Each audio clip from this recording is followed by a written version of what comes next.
साई फाउंडेशनच्या वतीनं ठाण्यात भव्य दिव्य दहीहंडी उत्सवानिमित्त सराव शिबिराचं आयोजन करण्यात आलं असून यंदाचं हे दुसरं वर्ष आहे। तसंच या उत्सवाचं औचित्य साधून गरजू विद्यार्थ्यांसाठी साई फाउंडेशन विद्यार्थी दत्तक योजनेचा शुभारंभ यावेळी होणार असल्याची माहिती उत्सवाचे आयोजक साई फाउंडेशनचे संस्थापक अध्यक्ष चेतन सुकाळे आणि ठाणे महानगरपालिकेतील माजी विरोधी पक्षनेते हनुमंत जगदाळ यांनी एका पत्रकार परिषदेत दिली आहे। गोकुळाष्टमीचं औचित्य साधून मोठ्या प्रमाणात मुंबईतून गोविंदा पथकं ठाणे शहरात येतात। ठाणे जिल्ह्यातही अनेक गोविंदा पथकं येत असून एक महिना आधीपासूनच त्यांचा थर लावण्याचा सराव सुरू झालाय। या गोविंदा पथकांना सरावाचं व्यासपीठ देण्यासाठी सावरकरनगर येथील ठाणे महानगरपालिकेच्या शाळा क्रमांक 120 येथे रविवारी 18 ऑगस्ट रोजी सायंकाळी 5 ते रात्री 10 या वेळेत सराव शिबिराचं आयोजन केल्याची माहिती चेतन सुकाळे यांनी दिली आहे। येणाऱ्या प्रत्येक मंडळांना आकर्षक ट्रॉफी देणार असल्याची माहिती देखील त्यांनी दिली आहे। तसंच यावर्षी फाउंडेशननं स्पर्धकांसाठी रील स्पर्धा देखील आयोजित केली आहे। यासाठी फाउंडेशननं रोख रक्कम 3 पारितोषिकं देण्याचं जाहीर केले। साई फाउंडेशन विद्यार्थी दत्तक योजनेचा शुभारंभ यावेळी होणार आहे। ही योजना शासकीय शाळा मान्यता प्राप्त संचालित शाळेतील इयत्ता 5वी ते 10वी पर्यंतच्या विद्यार्थ्यांना लाभ घेता येणार आहे। विद्यार्थ्यांना मागील शैक्षणिक वर्षात किमान ए आणि बी ग्रेड मिळवलेला असावा किंवा 75% जास्त गुण असणं आवश्यक आहे। विद्यार्थ्यांचे पालक नसल्यास 100% फी या योजनेअंतर्गत संस्थेच्या वतीनं भरली जाणार आहे। विद्यार्थ्याला पालक आई असल्यास 50% फी भरण्यात येणार आहे। पालकाचं वार्षिक उत्पन्न 1.5 लाखांच्या आत असणं आवश्यक असल्याचंही चेतन सुकाळे यांनी सांगितलं। वार्षिक शुल्काबरोबरच विद्यार्थ्यांना अन्य शैक्षणिक सुविधाही दिल्या जाणार आहेत। शालेय गणवेश, दप्तर, वह्या, पुस्तकं, शालेय वस्तूही मदत म्हणून देण्यात असणार असल्याची माहिती चेतन सुकाळे यांनी दिली आहे।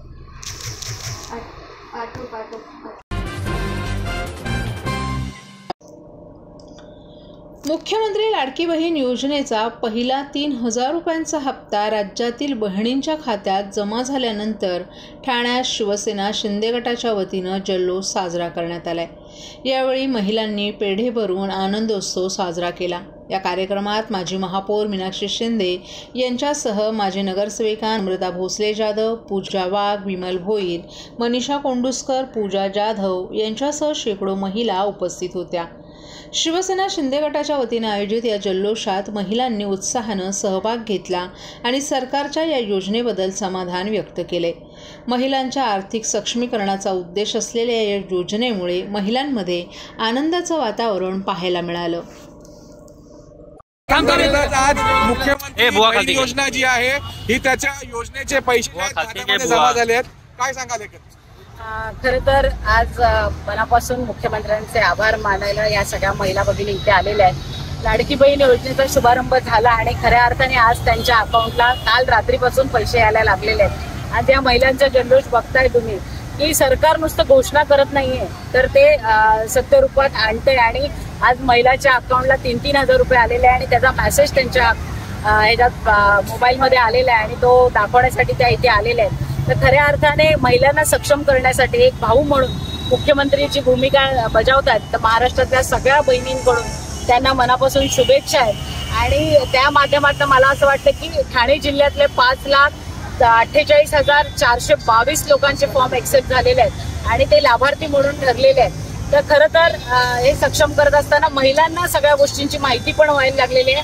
महिला सुजाण व्हायला लागलेल्या आहेत, स्वतःचे बँक खाते ते काढायला लागलेले आहेत, डॉक्युमेंटची पूर्तता नव्हती ती पण त्यांनी केलेली आहेत आणि बऱ्याचशा महिला अजून पण लाभार्थी व्हायच्या आहेत कारण त्यांच्या ज्या त्रुटी राहिलेल्या आहेत त्या लवकर पूर्ण करण्याचं मानस आम्ही ठेवलेलं आहे आणि महाराष्ट्रातली एकही बहीण अशी राहणार नाही, वंचित राहणार नाही। तिच्या अकाउंटला ते पैसे लवकरात लवकर टाकण्याचा प्रयत्न आम्ही नक्कीच करतोय। पैसे आल्यापर्यंत मला असं वाटतं विरोधकांची भूमिका विरोध करण्याचीच असते आणि त्या माध्यमातून त्यांची ते भूमिका निभावतात, पण खऱ्या अर्थाने नुसतं घोषणा करून न थांबता ही जी संकल्पना आहे ती अंमलात आणली, कारण अंमलात आणणारं सरकार हे पहिलंच आहे। कारण अशा योजना अशा वल्गना बऱ्याच लोकांनी केल्या होत्या पण खऱ्या अर्थाने आज त्याला मुहूर्तमेढ लागलेली आणि महिलांच्या अकाउंटला ते पैसे आलेले आहेत। आता विरोधक 2 महिन्यांनी इलेक्शन आहेत आणि त्याच्यामुळे गेल्या टायमाला लोकसभेला जे नॅरेटिव्ह सेट केलं होतं की जे संविधान जाणार आहे, त्याचप्रमाणे आता लाडकी बहीण योजनेचे पैसे लवकर अकाउंटमधून जर काढले नाही तर ते निघून जातील असं संभ्रम महिलांच्या मनात निर्माण करतायत. पण जे संभ्रम तयार करतायत, मला असं वाटतं की सत्ताधारी पक्षाच्या लोकांनी ही जी योजना आणलेली आहे, पण विरोधकांनी आमच्यापेक्षा जास्ती फॉर्म भरलेले आहेत आणि त्यांच्या महिलाच्या अकाउंटला ते पैसे गेलेले आहेत. पण लोकांमध्ये काहीतरी हा फेक नॅरेटिव्ह सेट करण्यासाठी अशा प्रकारच्या काहीतरी घोषणा ते करतायत. तर त्या भूलथापाला आमच्यासारख्या महिला बळी पडणार नाही आणि जोपर्यंत आमच्या मुख्यमंत्र्यांनी अशा सगळ्या संकल्पना केलेल्या आहेत तर ते पूर्णत्वास नेतील ही आम्हाला खात्री आहे. महाराष्ट्रातील भगिनींना आधार देणारी राज्य शासनाची मुख्यमंत्री माझी लाडकी बहीण योजना.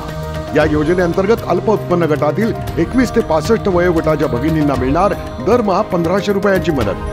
अर्ज करण्यासाठी 31 ऑगस्ट 2024 पर्यंत मुदतवाढ. कुटुंबाचं वार्षिक उत्पन्न 2.5 लाख रुपयांपेक्षा कमी असलेल्या महिला पात्र.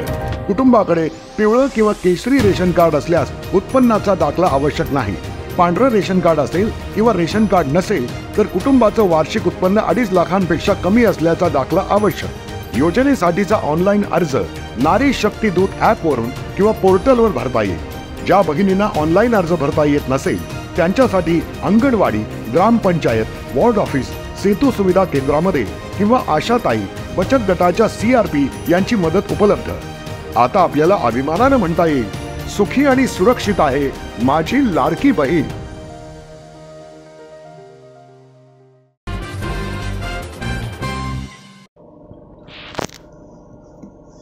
मुख्यमंत्री लाडकी बहीण योजना यशस्वीपणे राबवल्याबद्दल राज्यातील महिलांनी आज सह्याद्री अतिथीगृहाच्या पायऱ्यांवर एकत्र येऊन मुख्यमंत्री एकनाथ शिंदे यांना राख्या बांधल्या.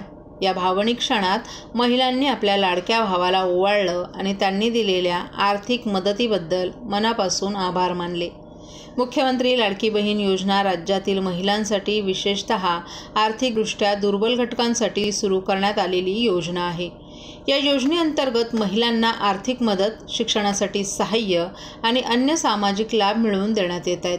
यामुळे महिलांचं जीवनमान उंचावण्यास मदत होते. आजच्या या अनोख्या कार्यक्रमात महिलांनी मुख्यमंत्री एकनाथ शिंदे यांना आपला भाऊ मानून राख्या बांधल्यात. त्यांनी या योजनेतून मिळालेल्या सहाय्यामुळे त्यांच्या जीवनात आलेल्या बदलाची जाणीव व्यक्त केली आहे. मुख्यमंत्री एकनाथ शिंदे यांनी देखील यावेळी उपस्थित महिलांसोबत संवाद साधला आणि त्यांना पुढील काळातही अशा प्रकारच्या योजनांचा लाभ मिळवून देण्यासाठी आपली वचनबद्धता व्यक्त केली. हा कार्यक्रम राज्यातील महिलांच्या विश्वासाचा आणि त्यांच्या मुख्यमंत्र्यांप्रती असलेल्या आस्थेचा प्रत्यय देणारा ठरला.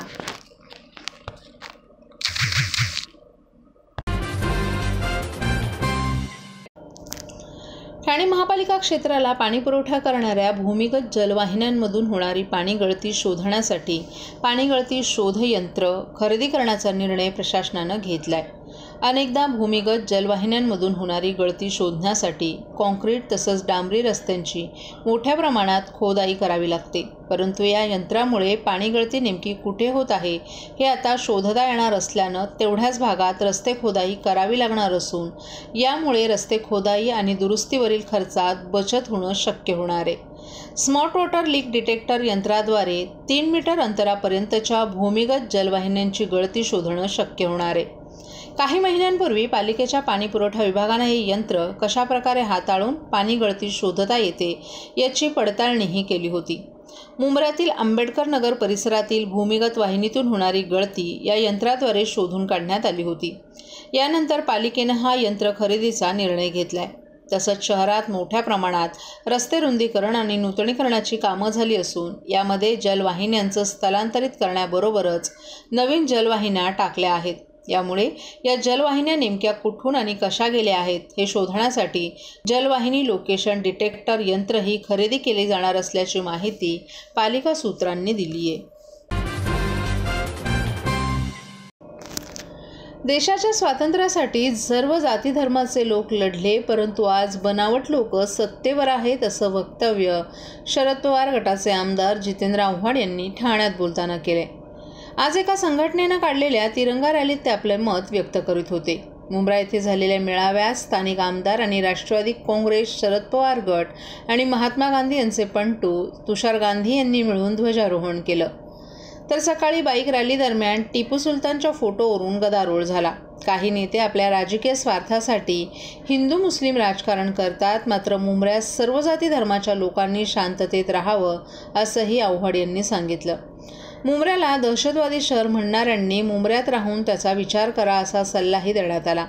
गांधीजींच्या पंटूंनी द्वेषांचा त्याग करून भारताला एकत्र करण्याचा यावेळी संदेश दिला.